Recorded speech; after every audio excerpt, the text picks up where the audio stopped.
Okay, this is a quick lecture introduction to Chinese chess using a program you can get for free on the internet by Jeremy Craner. Here's his website. The program, I'm not sure how to pronounce it, but it stands for Light Red, which is a pun off of the name Deep Blue, the chess computer program by IBM. So Qian Hong, I believe, and here's where you can get it. The first thing you notice about Chinese chess is that the board is a little bit different in that you have pieces sitting on the intersections of the lines instead of inside the squares. So because you play on the intersections, you have 9 intersections going left to right, and the river is also broken out. So the middle intersection, the middle line, is broken out, so each side has 5 intersections going up and down, so to speak. So you have 10 intersections all the way across the board. The river plays an important role. We'll discuss that in a little bit because some pieces change as they cross it or can't cross it. This square here in the middle, bottom for each side, with the diagonal lines, is called the palace. This piece in the middle is the general, taking the place of what we would call the king in the west. The general cannot leave the palace. His 2 guards here, called the advisors, also cannot leave the palace. The guards move on the diagonal lines just one move at a time, one intersection at a time. So they move along this X in the middle. And they cannot leave the palace. The king does not move on intersection. The king moves only forwards, backwards, left, or right. And again, he just moves one intersection at a time and cannot leave the palace. There's an interesting rule in Chinese chess that the 2 generals cannot face each other unless there are pieces in between. So if these 2 pawns were gone, this would be an impossible setup. They can't face each other. So you cannot move into a situation where you're facing the opposite general, which plays a role in some checkmates in Chinese chess. So that's the deal with the general and the 2 advisors on their moves. The other pieces are somewhat similar to Western chess in some ways. We have, let's start at the top here with the pawns. Each side has 5 pawns. Pawns move one intersection at a time forward until they cross the river, in which case they can also move left or right, but never backwards. And they capture, unlike Western chess, they capture going straight ahead into another piece and take the piece in front of them. The pawns look like drawings of little people with little feathers in their hats. So they're pretty easy to remember. So again, they move one intersection at a time. When they cross the river, they can now move left or right as well. And they capture going straight ahead. They never move backwards. Behind the pawns are 2 pieces that are not in Western chess at all, called the cannons. And I kind of remember that this design is a cannon because it has what looks like a little C here to me. So I use that as kind of my cheap mnemonic device to pretend that's the symbol for cannon. The cannons move somewhat like a rook in Western chess in the sense that they can go left, right, forward, or backwards in many squares as they wish, many intersections as they wish. However, if they then meet a piece of their own or an opponent's, they have to stop, and they do not capture by running into a piece and taking it.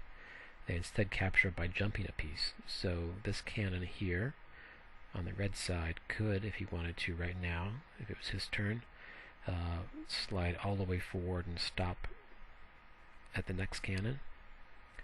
Or he could slide all the way forward and jump this cannon and capture the horse. If he jumps, he has to capture. He can't jump just to land somewhere. If there was no piece here, he could not capture anything. He could just slide all the way forward to the horse, but not take the horse. So cannons only capture by jumping a piece, which leads to a lot of interesting strategy around screening pieces in front of the cannon so they can't capture a piece that they want to capture, forcing them to capture another piece instead, or removing the screen so they have nothing to jump over. At least a lot of interesting play along in front of the general, since the game is to checkmate the general. If the cannon is in front of the general without any piece in between, he's not attacking the general. So if a piece is interposed, defense against that would be to interpose still another piece. Again, thus removing the attack on the general, because two pieces between a cannon and its victim means it cannot capture the victim. It has to capture the other piece instead. We'll see more of that as we play these in sample games. So pawns, cannons can move backwards, forwards, whatever. Chariot, here on the outside, is like the rook in Western chess. The symbol for it is a little ideogram of a chariot seen from above, so two wheels, one long, one short for some reason, a box on top of an axis. The chariot moves like a rook, can go as far forward or left or right or backwards as it wishes, and it captures by just moving ahead and taking the piece. This is the horse symbol, so it takes place of the knight. It moves like a knight in the sense that it moves up and then left or right, and it can do that sideways or backwards as well. Unlike a knight, though, it doesn't jump in the sense that it jumps over a piece in front of it. In fact, if there's a piece on the intersection right in front of this knight, it couldn't move at all because there's pieces on both sides. So it has to move up an intersection and then diagonally across one intersection. So it takes a little while to get used to that. So what you're jumping here is jumping an intersection, really. You're not jumping any piece. If a piece is in front of you, you couldn't get to this intersection or to that intersection. For instance, right now, this knight could not go over to, it could not go one space and jump to here on the side of the palace because its own piece is in the way. The next piece is the elephant. The elephant is a bit odd. It moves two intersections at a time, and it has to move two intersections at a time. So right now it could move over here, or it could move up here. So again, if it moves at all, it has to move two intersections. The elephant also cannot cross the river, so that means the elephant has its home position, this position at the head of the palace. This position up here could get to after two moves, so it could jump here, then here. Likewise, on the other side, it has its home position. This elephant could eventually come over here too, of course. It has a home position, head of the palace, edge of the board, up by the river. Otherwise, that's all it can do, since it has to move two intersections at once and cannot move across the river. The guardians, or the advisors and generals, we already spoke about.